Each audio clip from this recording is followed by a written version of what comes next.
voy a dar inicio a la clase del día de hoy. No sin antes, pues primero informarles de la grabación de la clase, que ustedes saben que lo hacemos con fines de compartir la misma después para todas aquellas personas que por alguna razón u otra no se pudieron conectar hoy. ¿Sí? Vamos a iniciar entonces con la grabación de la clase del día de hoy. Es un gusto para mí volverlos a ver por acá. Les informo que tendremos esta clase y muy probablemente otra la próxima semana, y con eso ya concluiremos el contenido de nuestro primer examen parcial. Para las personas que no estuvieron con nosotros el semestre pasado, sabe muy bien que nosotros dividimos el examen en una parte teórica y en una parte práctica. Y pues en la cual ustedes deben resolver las interrogantes que se les plantean según el caso hipotético que está contenido en el examen, y pues también hay preguntas en las cuales ustedes deben combinar sus conocimientos teóricos para la resolución de las consultas que se van a hacer en el examen. Las fechas de los exámenes ya las tienen ustedes, pues básicamente a nosotros nos corresponde la primera semana de septiembre, y cualquier duda ya saben que estamos para servirles, ¿verdad? El día de hoy, pues como se los comentaba, vamos a desarrollar el último tema referente al contenido de nuestro primer examen parcial, que son los delitos contra la libertad e indemnidad sexual de las personas. Les comentaba yo en clases anteriores, en la clase anterior,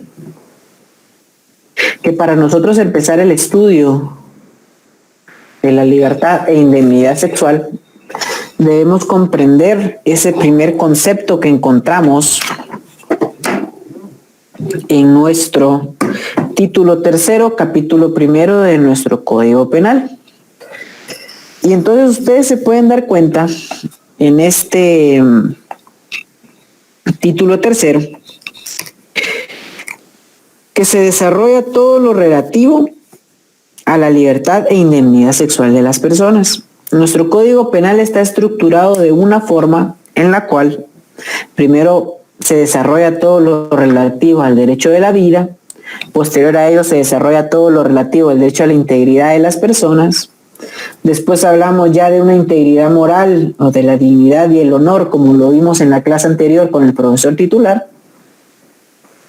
Y ahora empezamos a conocer los delitos contra la libertad de las personas. Y para distintos autores, dentro de ellos Francisco Muñoz Conde, que es un tratadista muy importante en la literatura española respecto al derecho, nos habla de que el Código Penal no pudiera tener un título o delitos generales para la libertad, ¿sí?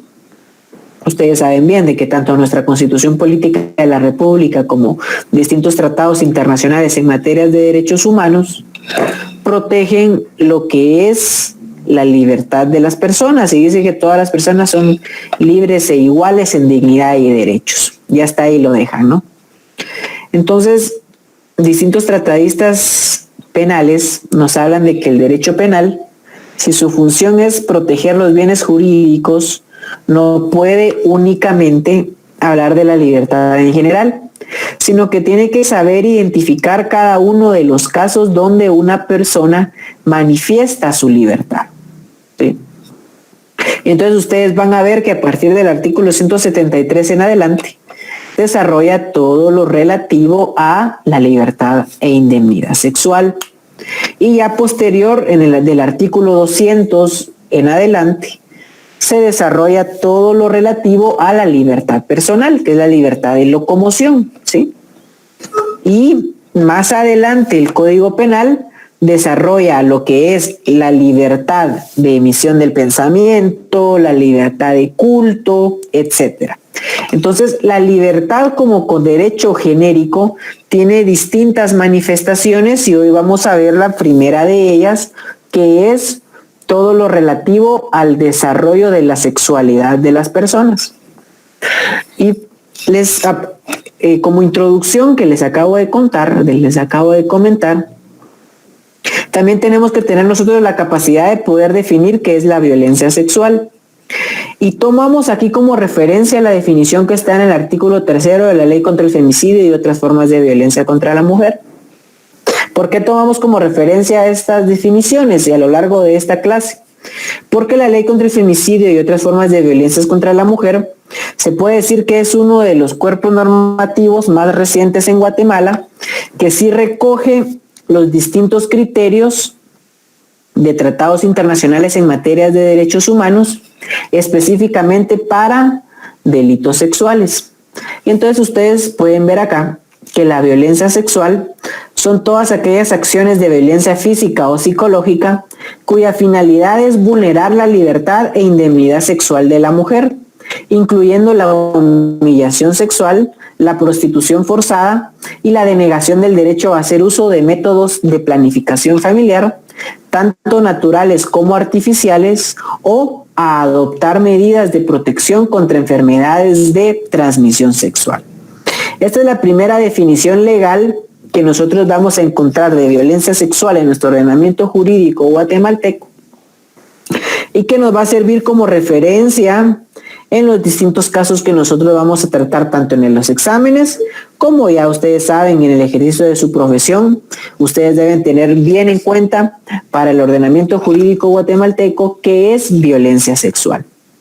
Pero aparte de tener bien claro qué es violencia sexual desde el punto de vista legal, no está de más tenerlo claro también desde el punto de vista doctrinario, desde el punto de vista de la salud.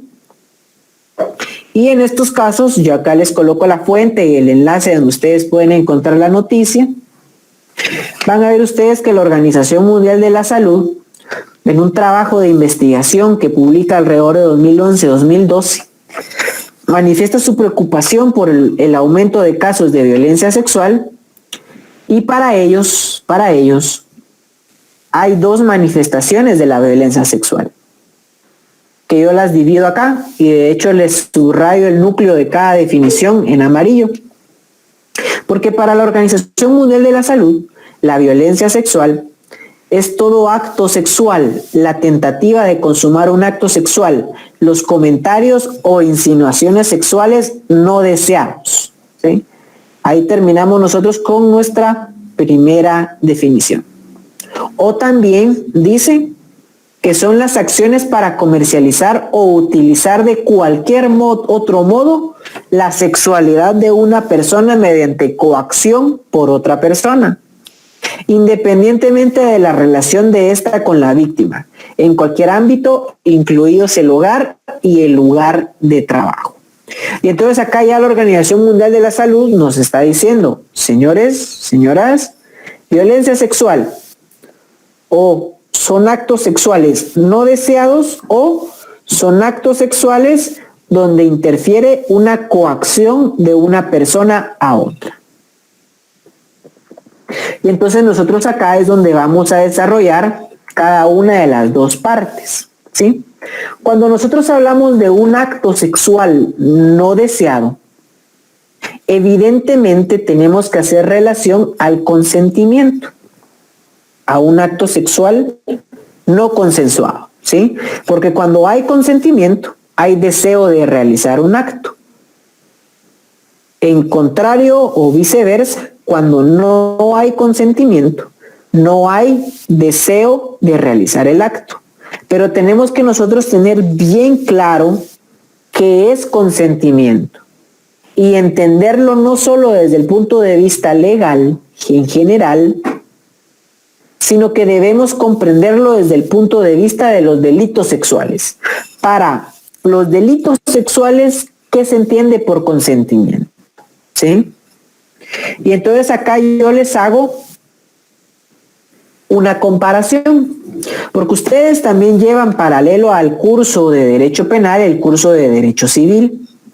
Y en el curso de Derecho Civil ya llegará el momento donde van a poder ustedes definir qué es el consentimiento y poder identificar en qué casos o cuáles son las manifestaciones del consentimiento en materia civil.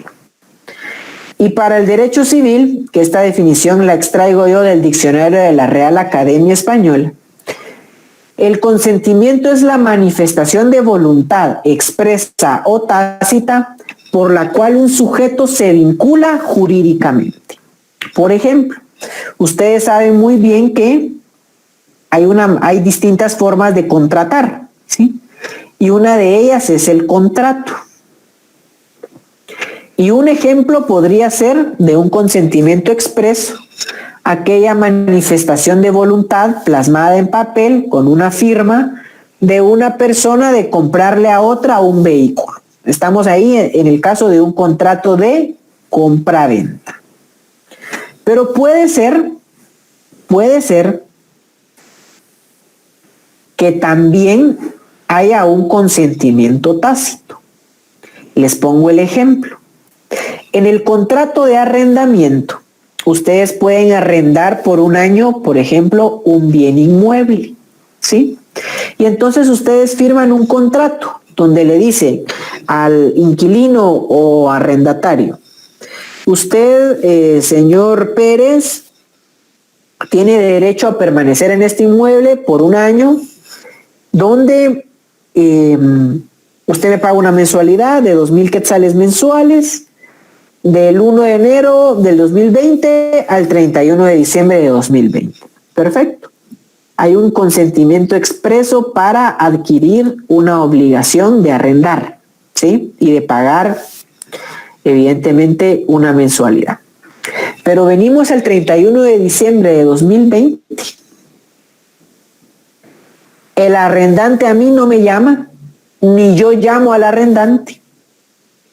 Y el 1 de enero de 2021, yo le deposito 2,000 quetzales en la cuenta de él como concepto de mensualidad de enero de 2021. Y el arrendante, el dueño del inmueble, acepta esos 2,000 quetzales. Y yo en febrero le vuelvo a depositar en 2021 otros 2,000 quetzales de la renta de febrero. Y así me voy por todos los años, ¿sí? Yo deposito y el arrendante a mí no me dice nada. En ese caso, se entiende que hay una prórroga del contrato de arrendamiento tácito, ¿sí? Donde el arrendante me dio a mí el consentimiento tácito de seguir continuando el uso del bien inmueble que me dio en arrendamiento, pero ya sin ningún límite de tiempo, ¿sí? ¿Se recuerdan ustedes que mi contrato original era de un año? Pero yo le seguí pagando y yo tácitamente le dije quiero renovar el contrato. Y él, al no presentar ninguna oposición, tácitamente me dice, ok, sigamos el contrato. Y ese podría ser un ejemplo de consentimiento tácito. Y por muchos años en el derecho penal, se utilizó esta forma de consentimiento copiado del derecho civil para explicar también el consentimiento en los delitos sexuales en materia penal, ¿sí? Hasta que empezaron a haber estudios en la materia y a poder identificar en qué casos hay consentimiento y en qué casos no hay consentimiento en materia penal. Y específicamente desde el punto de vista de los delitos sexuales. ¿Por qué es necesario hacer una diferenciación? Porque estas personas que empiezan a estudiar el tema se dan cuenta de que hay delitos contra la integridad y contra la libertad sexual de las personas que no necesariamente tienen un consentimiento expreso, ¿sí? Ojo entonces con eso.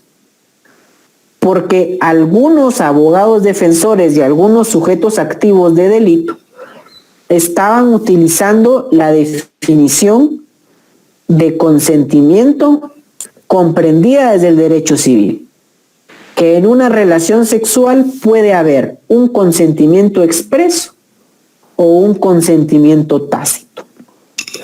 Pero el asunto acá es que esa definición es muy peligrosa. ¿Y por qué es muy peligrosa? Porque se empezaron a dar cuenta de que habían ciertos casos donde la manifestación de la voluntad estaba viciada o por el contexto no se podía considerar que ese consentimiento haya sido dado. Entonces, en ese universo de casos de violencia sexual es que se empezó a estudiar y a criticar esta utilización de una definición de otra rama del derecho aplicable al derecho penal. Y se empezó a crear la necesidad de generar una nueva definición de consentimiento para los delitos sexuales. Esto yo se los estoy comentando ya en legislación internacional y ya en legislación en materia de derechos humanos. Acá en Guatemala, tarde o temprano, ese debate va a llegar y ustedes tienen que estar preparados para poder argumentar en cada uno de los casos que se presenten, ¿sí? Y entonces, por ejemplo, acá vean cómo ya avanza la definición del derecho civil a el consentimiento en delitos sexuales desde la perspectiva del convenio del Consejo de Europa sobre la prevención y lucha contra la violencia contra las mujeres y la violencia doméstica en su artículo 36. Vean ya esa comparativa y ese gran salto de comprensión del concepto de consentimiento en materia sexual. Y dice que en los delitos sexuales o en los actos sexuales, el consentimiento debe prestarse voluntariamente como manifestación del libre arbitrio de la persona, considerando en el contexto de las condiciones circundantes. Ahí ya no me está hablando de un consentimiento tácito, sino que debe prestarse voluntariamente como manifestación del libre arbitrio. O sea que, para este instrumento legal, el consentimiento en una relación sexual debe ser expreso. ¿Sí? ¿Qué se entiende entonces por expreso? Obviamente, ¿no? Yo no sé si se recuerdan que hace unos meses, y de hecho el año pasado, fue muy famosa este tipo de noticias, ¿sí? Fíjense ustedes este caso en España. Ustedes han visto que en España, evidentemente antes de esta pandemia, hay ciertas celebraciones regionales en cada uno de los estados de ellos, ¿no? Y hay partes de España donde las tradiciones, pues evidentemente es realizar carnavales y soltar un toro en la plaza y que las personas huyan del toro, etcétera, ¿no?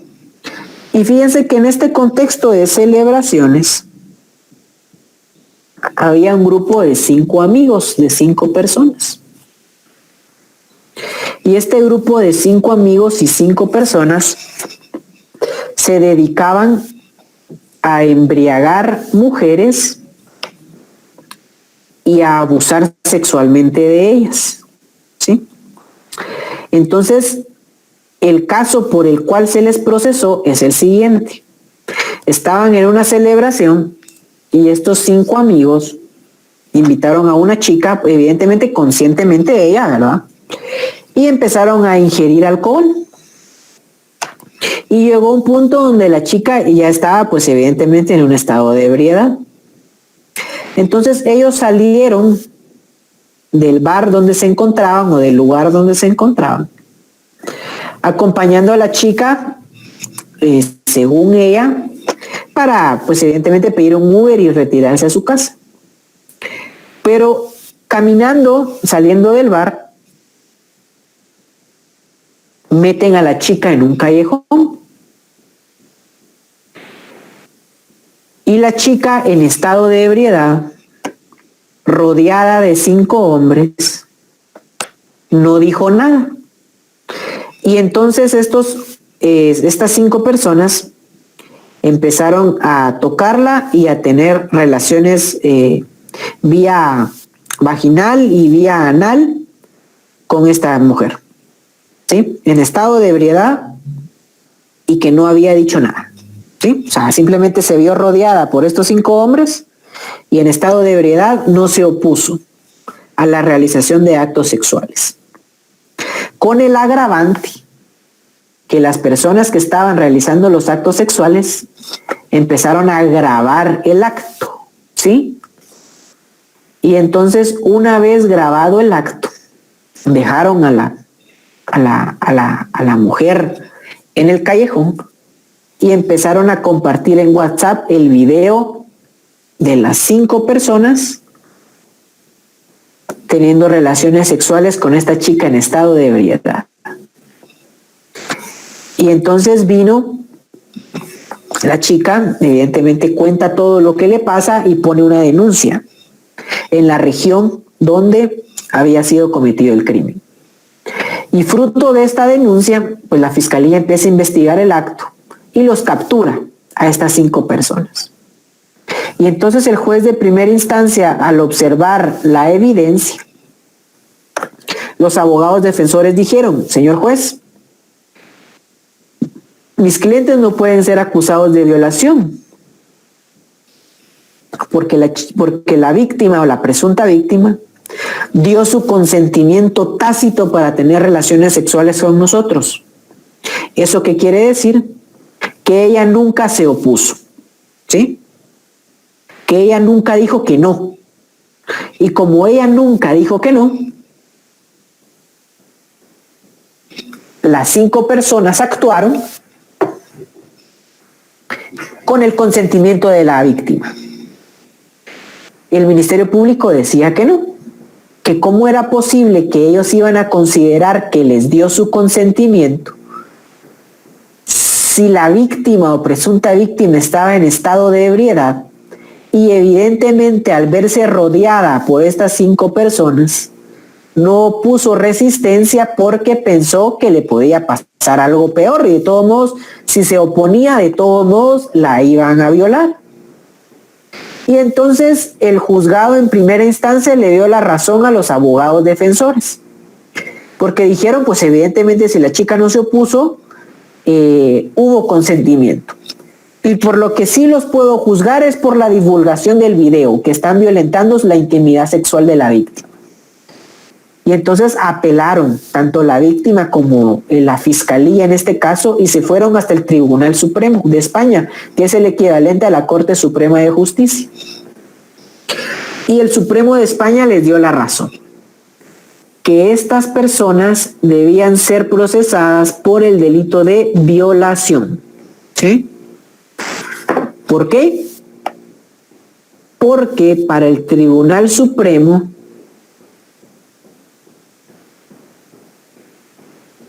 el consentimiento sexual debe ser expreso. Entendido en otra frase, solo si es sí. Solo si la presunta víctima le hubieran preguntado: ¿querés tener relaciones sexuales con nosotros? Y ella hubiera dicho que sí y no hubiera estado en estado de ebriedad, se podía considerar que había consentimiento. Pero como estaba en estado de ebriedad y ella nunca dio su consentimiento, es un delito de violación. Y vean acá que cita el Convenio de Estambul, donde la voluntad sexual debe manifestarse de forma expresa o deducirse claramente de las circunstancias que rodean al hecho. ¿Sí? En este caso, no es admisible forzar el derecho hasta extremos de exigir de las víctimas actitudes heroicas que inexorablemente las conducirán a sufrir males mayores. ¿Qué quiere decir? Que el derecho no le podía exigir a esta víctima que estaba rodeada por 5 hombres que se pusiera a pelear con ellos 5 y que huyera.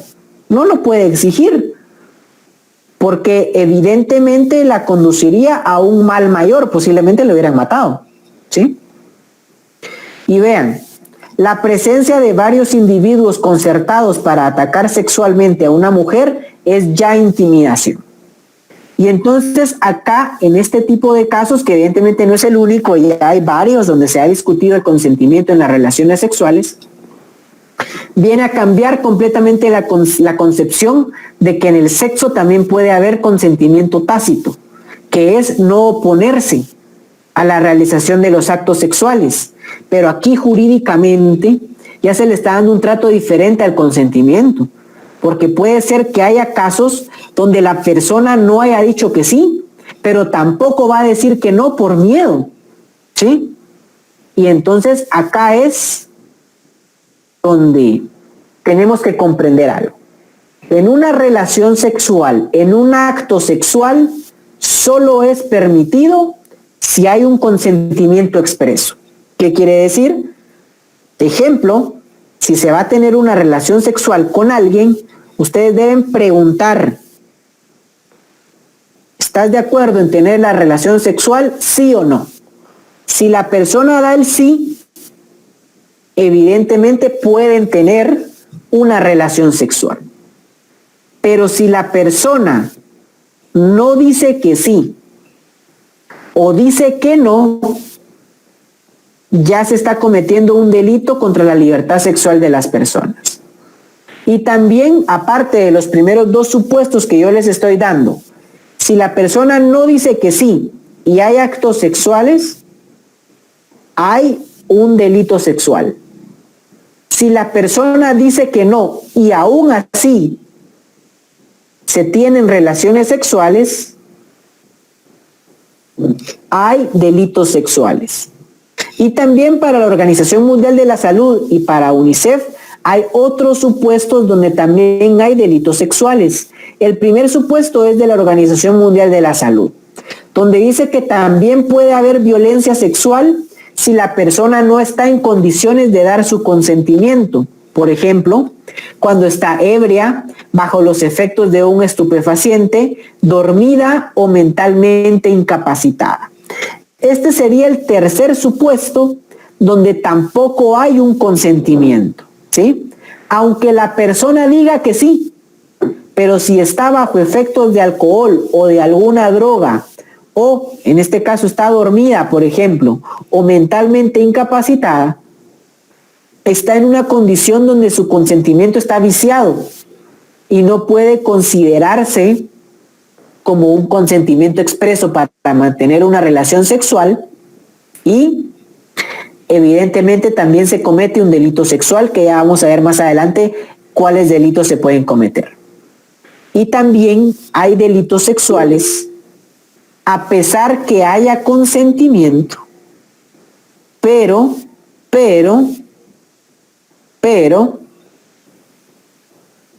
no haya una edad mínima para el consentimiento sexual, ¿sí? En algunos países es de 14 años, en otros países es de 15 años y en otros países es de 16 años. No confundir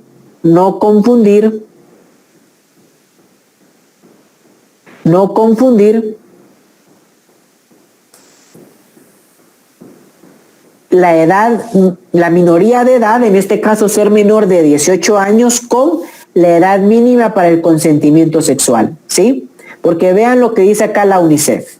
La edad mínima de consentimiento sexual es la edad en que uno se considera capaz de consentir la actividad sexual.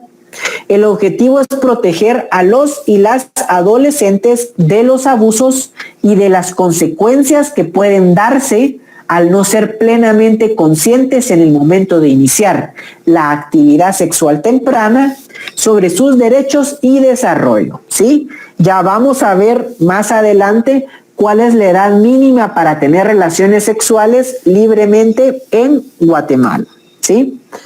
Entonces, recapitulando, se puede tener una relación sexual o actos sexuales únicamente cuando hay un consentimiento expreso. Eso quiere decir un sí, ¿sí? Un sí, nada más, ¿ok? Si llega a haber un no, no hay consentimiento. Creo que eso todo lo tenemos claro. Si no dice nada el sujeto pasivo, tampoco hay consentimiento, porque el consentimiento debe ser expreso, no tácito, ¿sí? O sea que si la persona se queda inmóvil o no dice nada, pues evidentemente, si no dijo el sí, también estamos ante un delito sexual. Estamos ante un delito sexual cuando, a pesar que haya dado el sí, estaba bajo efectos de alcohol, drogas o estupefacientes, estaba dormida la persona o tiene una incapacidad mental. En ese tercer supuesto, si se cometen actos sexuales, también hay falta de consentimiento y estamos ante un caso de violencia sexual. Y el otro caso, donde también estamos ante un delito de violencia sexual, es cuando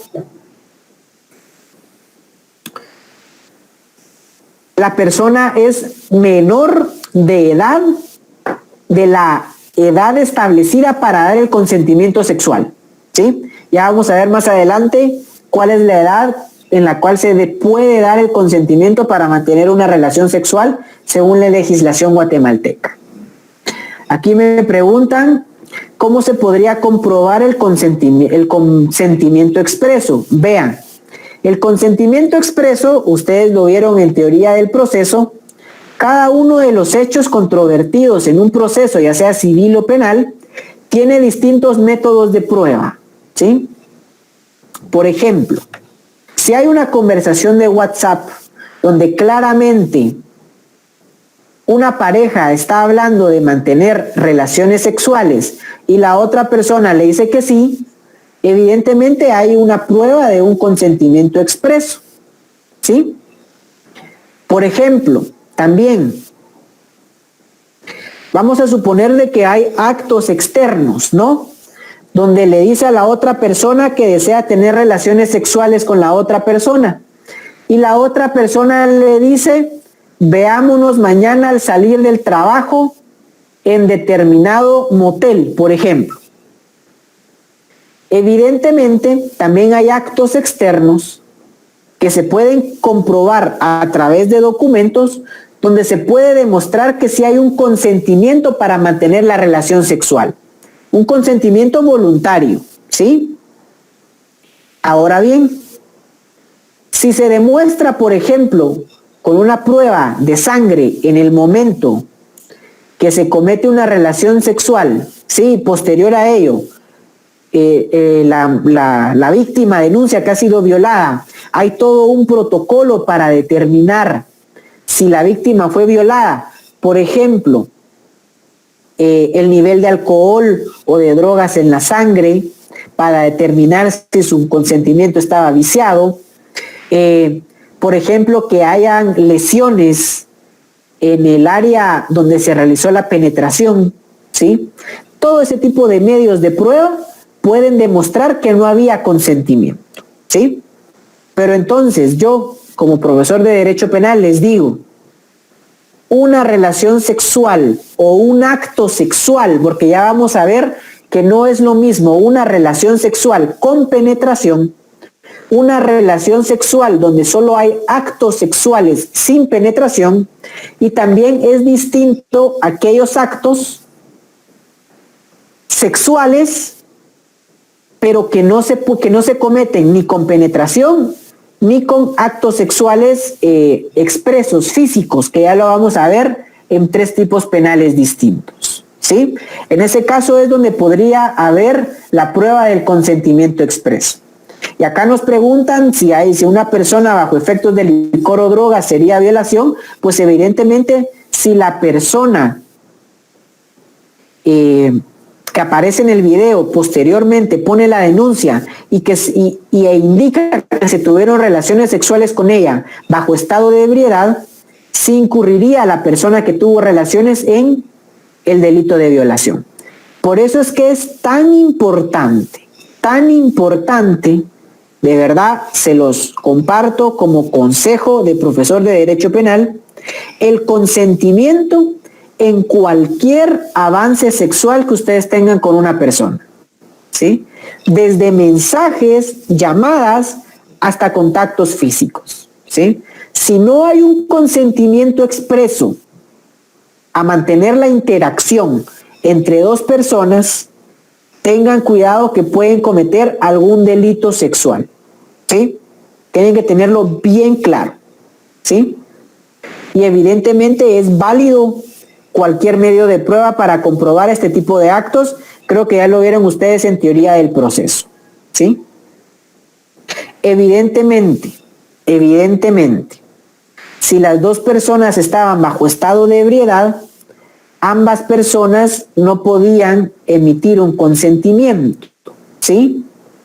Pero sería de determinarse una pregunta que acá plantean en el grupo, si alguna de las dos personas provocó la ebriedad de la otra o si alguna de las dos personas tenía un grado de conciencia cuando estaba cometiendo el acto sexual.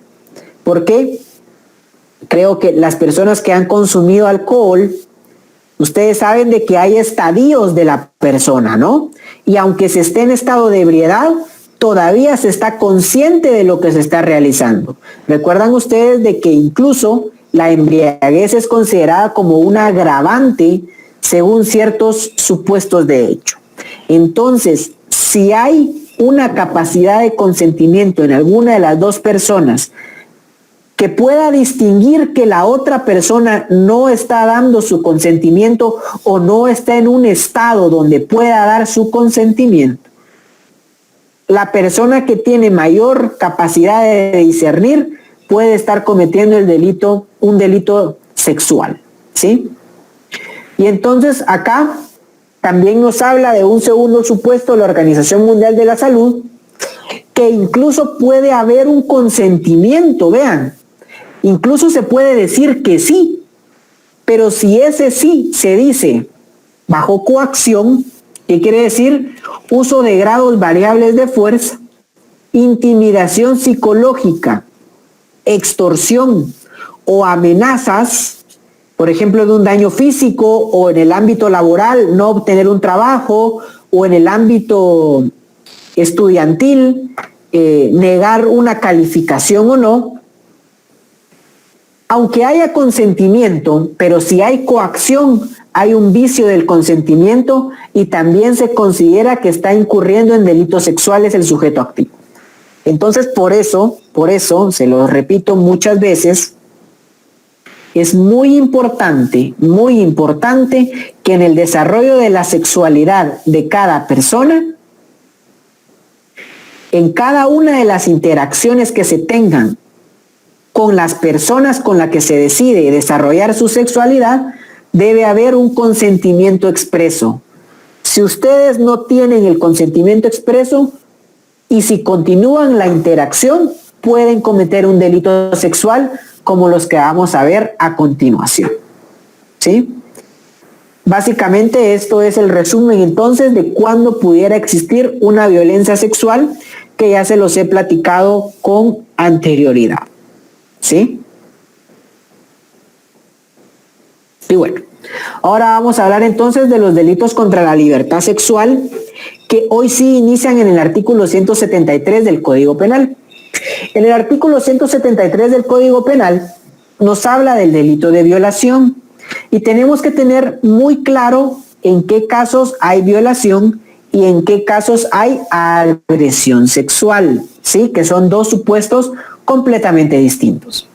Vamos a entrar entonces a conocer primero la violación. Hay delito de violación. ¿Quién? Eso quiere decir que el sujeto activo puede ser cualquier persona, hombre o mujer, ¿sí? Cualquier persona. Vean, con violencia física o psicológica, ¿sí? Tenga acceso carnal, vía vaginal, anal o bucal con otra persona o le introduzca cualquier parte del cuerpo u objetos por cualquiera de las vías señaladas u obligue a otra persona a introducírselos a sí misma. Vean ustedes cómo este primer supuesto de hecho en el artículo 173 ya nos recoge los dos elementos que nosotros estábamos hablando en las diapositivas anteriores. Recuerden ustedes que hay definiciones todavía que son un poco antiguas, ¿sí? Pero en este caso nosotros debemos comprender el acceso carnal como una penetración, ¿sí? Como una penetración. El sujeto activo, ¿quién, no? Tanto hombres como mujeres, tenga acceso o penetre vía vaginal, anal o bucal con otra persona, ¿sí? O le introduzca cualquier parte del cuerpo u objetos por cualquiera de las vías señaladas. Acá preguntan si esta definición aplicaría solo contra hombres, y no, porque leamos bien la diapositiva de nuestro Código Penal.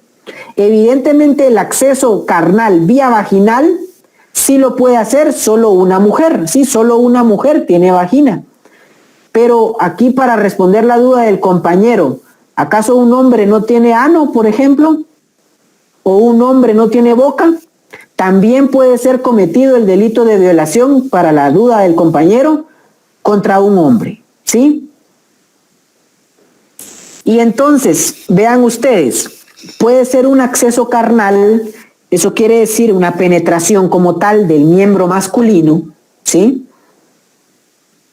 O le introduzca cualquier parte del cuerpo, pueden ser una mano, dedos, por cualquiera de las tres vías, u objetos, ¿sí?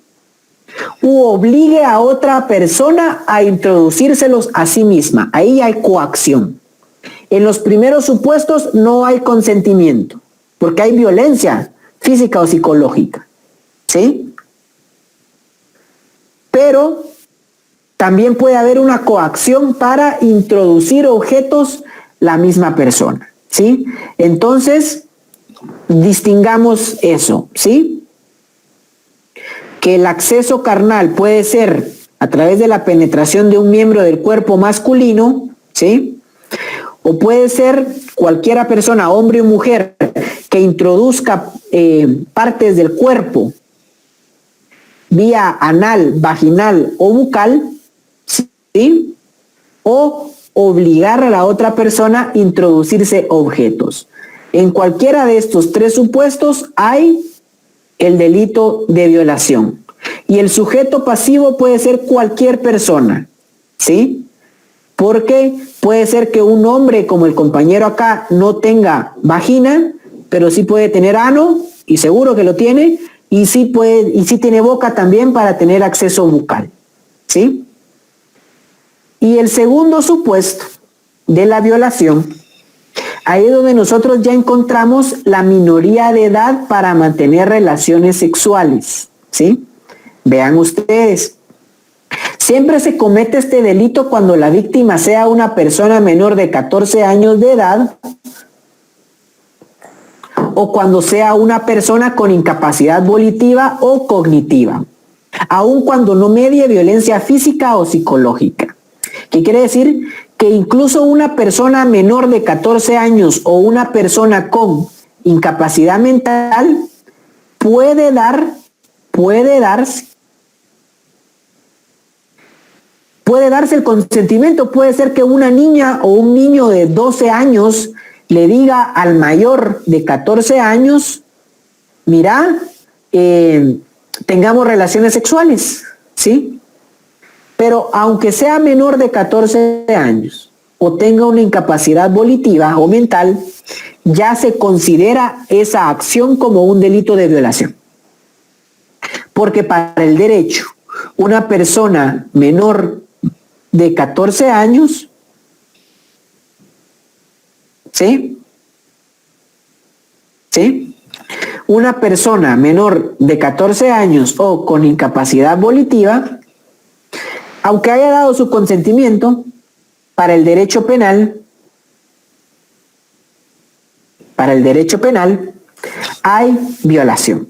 Y tenemos que tener bien claro eso, ¿sí? Acá preguntan, si en una pareja de esposos, convivientes, etcétera, ¿puede darse la violación también? Así es, porque aunque sean convivientes, incluso aunque sean novios, convivientes o esposos, para tener una relación sexual se necesita el consentimiento, ¿sí? Que una persona esté casada con otra o que sea novio o novia de otra, ¿sí? No quiere decir que automáticamente le da su consentimiento para que la penetre o lo penetre cuando ella quiera o cuando la otra persona quiera, no. Porque existe la necesidad de un consentimiento. Y puede ser, y hay muchos casos aquí en Guatemala, donde la esposa no quiere tener relaciones sexuales, llega el novio o el esposo ebrio y él sí quiere tener relaciones sexuales y la fuerza a tener relaciones sexuales, ¿sí? Y después esta mujer denuncia a su esposo por violación, porque no quiere decir que si una persona vive con otra, automáticamente puede tener relaciones sexuales solo cuando una de las dos personas quiera, no, porque la relación sexual es consensuada. Tiene que haber consentimiento de A y de B para cometer ese tipo de actos. Si no hay consentimiento de alguna de las dos partes, hay violación, aunque sean novios, esposos o convivientes, ¿sí? Entonces nosotros ya aquí comprendemos que en el primer párrafo del delito de violación, el sujeto activo o pasivo puede ser cualquier persona y el verbo rector evidentemente es introducir o tener un acceso carnal, ¿sí? Y pues el bien jurídico puede ser también, es la libertad sexual como tal, y si es un delito de acción o resultado, podemos responder nosotros que es un delito de resultado, porque exige tener el acceso carnal, ¿sí? Y ya en el segundo párrafo, ya lo único que cambia con lo anterior es que el sujeto pasivo sí es un sujeto pasivo calificado, que debe ser una persona menor de 14 años o una persona con incapacidad mental. ¿Se recuerdan ustedes que habíamos platicado que no es lo mismo persona con incapacidad mental que en estado de interdicción? Puede ser que se tenga sexo con una persona con incapacidad mental que no haya sido declarada en estado de interdicción según el derecho civil, pero aún así es el delito, ¿sí? Aún así hay una incapacidad mental, ¿sí? Toda coacción sexual hacia otra persona significa que es violación. Si hay coacción para mantener relaciones sexuales, hay violación, ¿sí? Para las personas que para toda persona que ha tenido relaciones sexuales, sabe que es indispensable el consentimiento en ambas vías. Cuando hay una relación sexual con coacción, no hay consentimiento y ahí sí ya hay un delito sexual, ¿sí? Continuemos entonces con el análisis del segundo tipo penal contra la libertad sexual, que es la agresión sexual. Aquí tenemos que ser muy prudentes para diferenciar uno y otro, ¿sí? Porque no es lo mismo violación que agresión sexual, ¿sí? Y el mismo artículo, el mismo tipo penal se excluye, porque vean, quien con violencia física o psicológica, cualquier persona, realice actos con fines sexuales o eróticos a otra persona, al agresor o a sí misma, siempre que no constituya delito de violación, será sancionado con prisión de 5 a 8 años. Para comprender este tipo penal tenemos que ver la segunda parte, ¿sí? Siempre que no constituya delito de violación, será sancionado. Siempre que no constituya delito de violación. Y ya vimos que el delito de violación es tener acceso carnal vía vaginal, anal u bucal, ¿sí? O introducir partes del cuerpo por cualquiera de las otras vías, o introducir objetos, o obligar a otra persona a introducirse objetos. En estos 4 casos hay violación, ¿sí? Cualquiera de los actos sexuales fuera de estos 4 supuestos son agresión sexual. Ejemplo, pues una persona no le da el consentimiento a otra para que le toque sus partes íntimas. Y aún así, el sujeto activo, el agresor, toca a esta persona.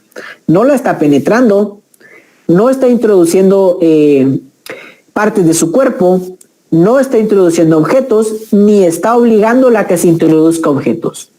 Pero sí lo está haciendo contrario a su consentimiento y le está tocando, ¿sí? Está tocando partes de su cuerpo sin consentimiento. O al agresor o a sí misma, que quiere decir que también puede haber un caso donde el agresor le diga a la víctima, mira, masturbame, ¿sí? En este caso, si ustedes se dan cuenta, puede ser que el sujeto activo ni siquiera está tocando al sujeto pasivo, pero sí la está obligando a realizarle actos sexuales o eróticos, ¿sí? Y en este caso también hay agresión sexual, ¿sí?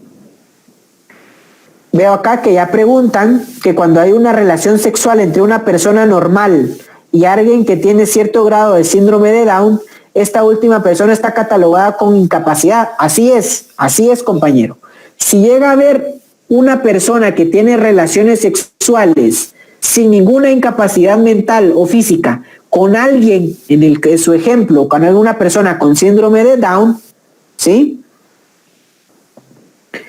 Se está cometiendo el delito de violación, si está penetrando o se estaría cometiendo el delito de agresión sexual si no hay penetración. ¿Una nalgada de un desconocido puede considerarse agresión sexual? Pues dependiendo de la intensidad, sí. Porque fíjense ustedes de que hay otras legislaciones, de hecho Costa Rica tal vez es el país que tiene más avances en la materia, donde sí está bien claro el delito de violación, el delito de agresión sexual, pero aparte ellos también tienen los tocamientos sin consentimiento, que pudiera ser una nalgada en el transporte público, por ejemplo, y hasta el acoso sexual, que ese tampoco está tipificado en Guatemala, pero ya es considerado delito en otros países.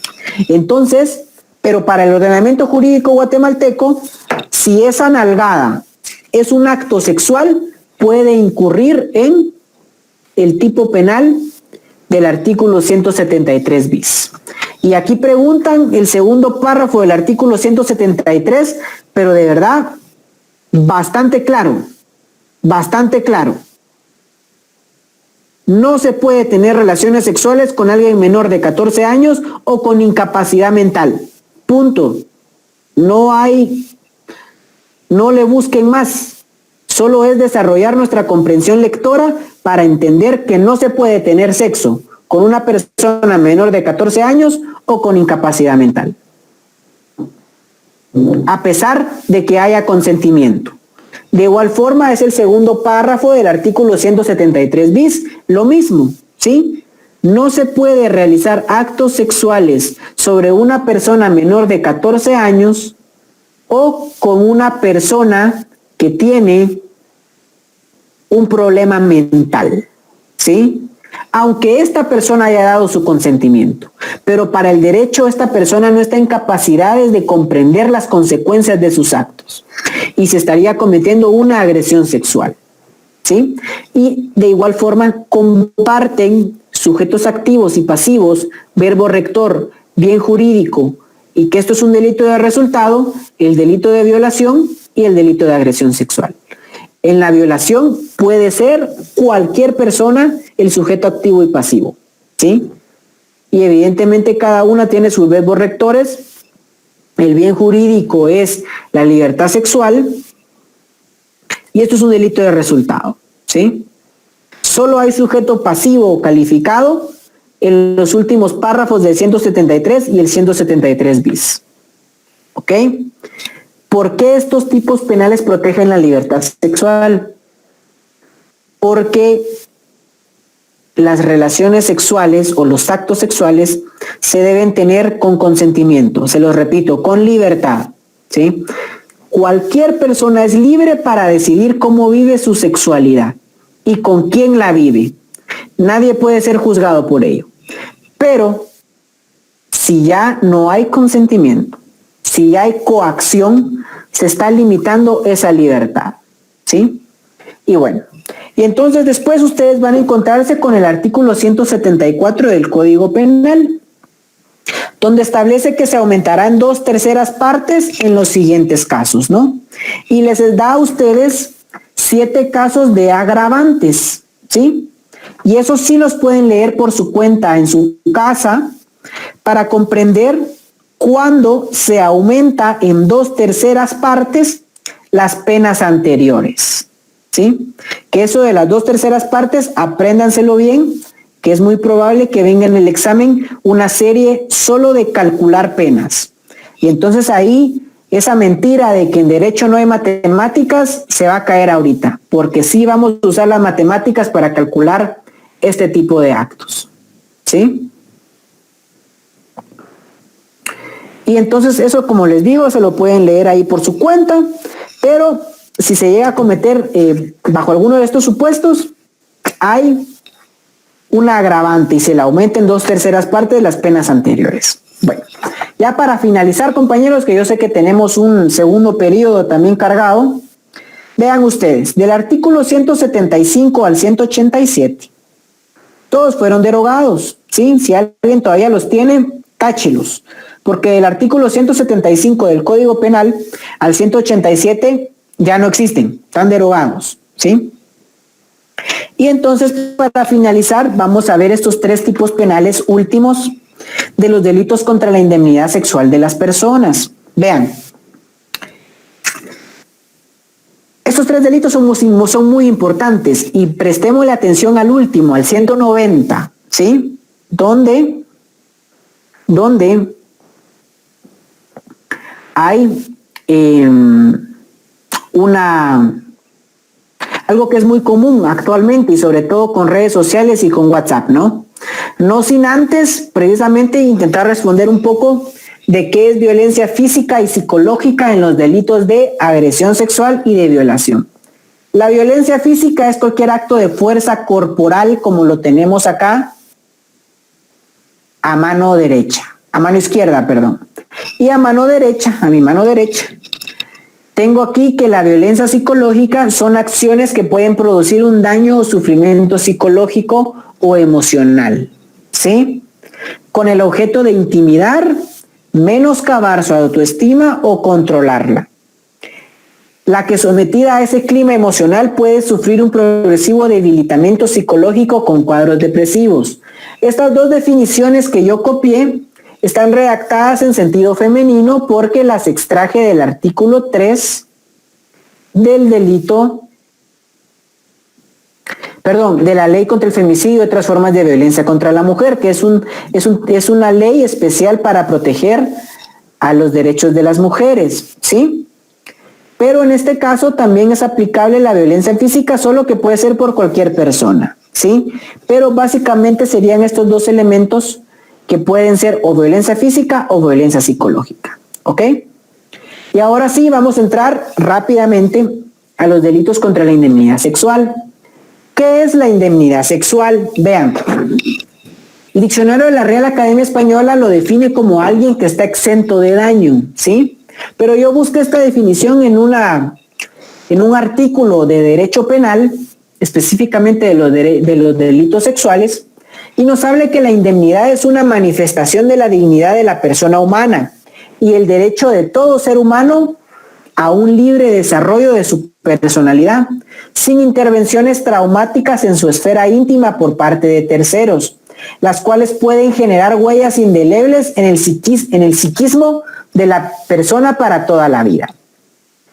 Tengan bien pendiente esto, pues. La libertad sexual es tener relaciones sexuales o realizar actos sexuales. Pero la indemnidad sexual es más interna, ¿sí? Es el libre desarrollo de la personalidad, sin ninguna intervención traumática.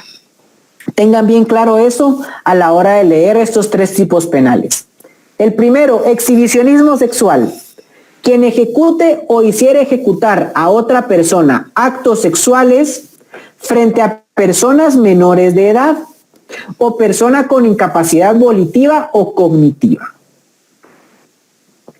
Yo les pregunto a ustedes, si un menor de edad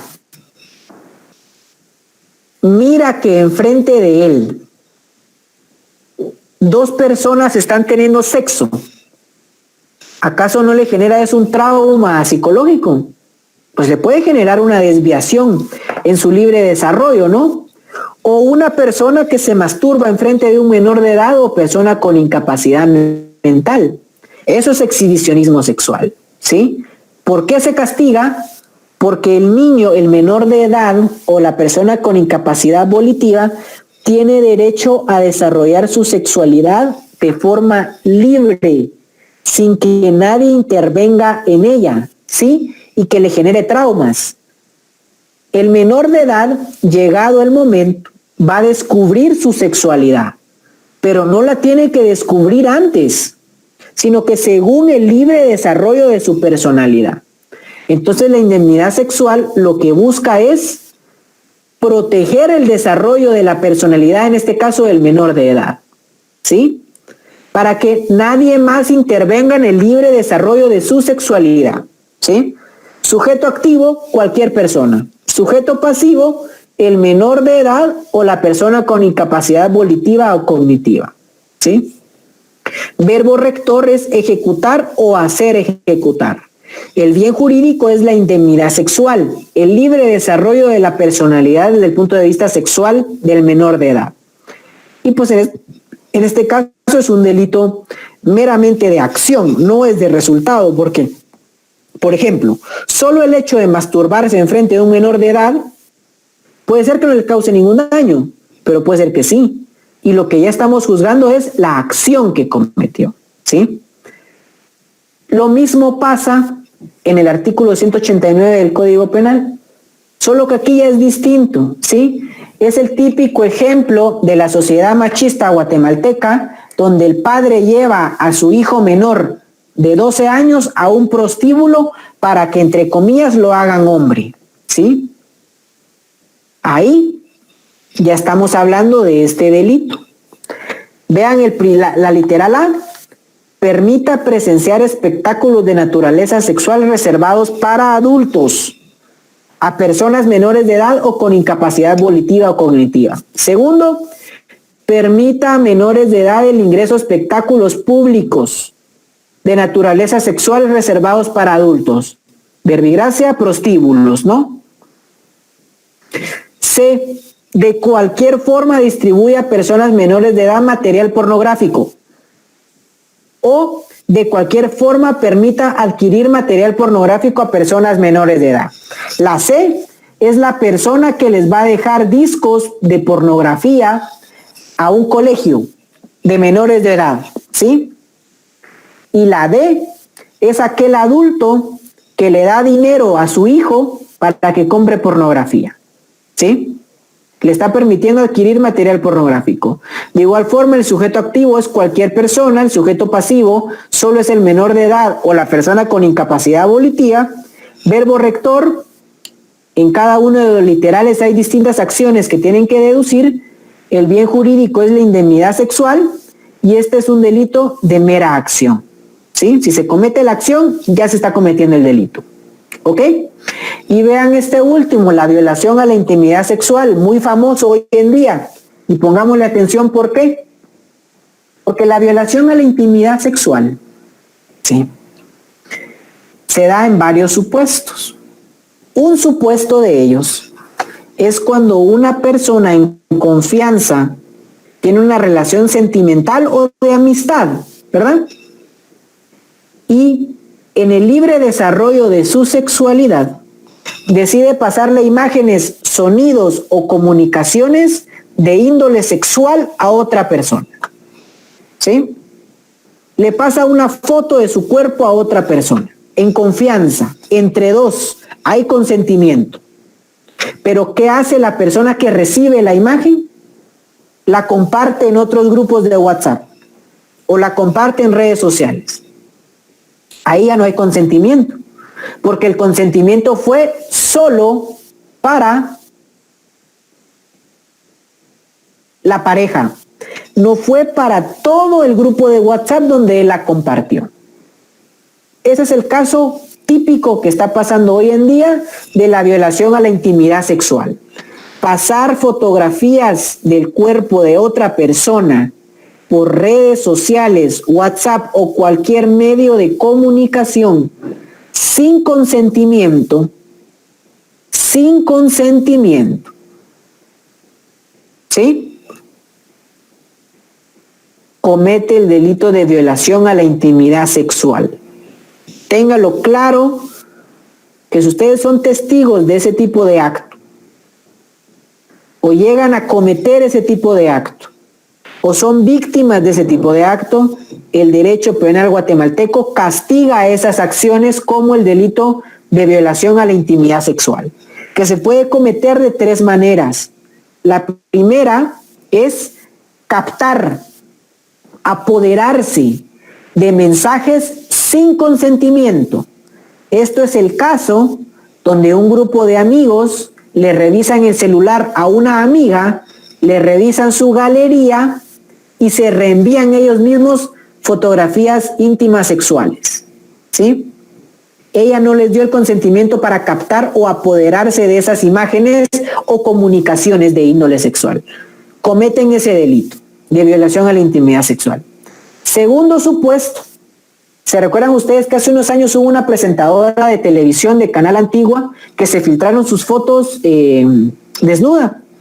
Y pues bueno, ella denunció a la compañía de teléfonos por este delito. ¿Por qué? Porque ella fue al centro de mantenimiento a dejar su celular, porque le estaba presentando fallos. Y cuando se lo revisan los agentes de esa agencia, descargan sus fotos, ¿sí? Sin autorización, se apoderaron, utilizaron o modificaron, en perjuicio de tercero, comunicaciones efectuadas por cualquier medio físico o electrónico o datos reservados con contenido sexual de carácter personal, familiar o de otro, ¿sí? Que se encuentran en soportes informáticos, electrónicos o telemáticos o de cualquier otra índole. Vean ustedes entonces lo peligroso, el delito que cometieron estas personas: violación a la intimidad sexual. Y el tercer supuesto, ahí sí es el primer ejemplo que les puse: quien difunda, revele o ceda a cualquier título a terceros los datos o hechos descubiertos o las imágenes captadas a que se refiere este artículo, qué tipo de imágenes, qué tipo de datos o hechos de índole sexual cometen también el delito de violación a la intimidad sexual. Y con esto, compañeros, me despido de la clase del día de hoy. Únicamente en la próxima clase vamos a ver los delitos de explotación sexual, capítulo 6, y terminaríamos el contenido de este primer examen parcial. Es un gusto para mí compartir con ustedes. Cualquier duda que haya quedado pendiente me la pueden escribir. Que pasen una feliz noche y vayan a su clase de civil.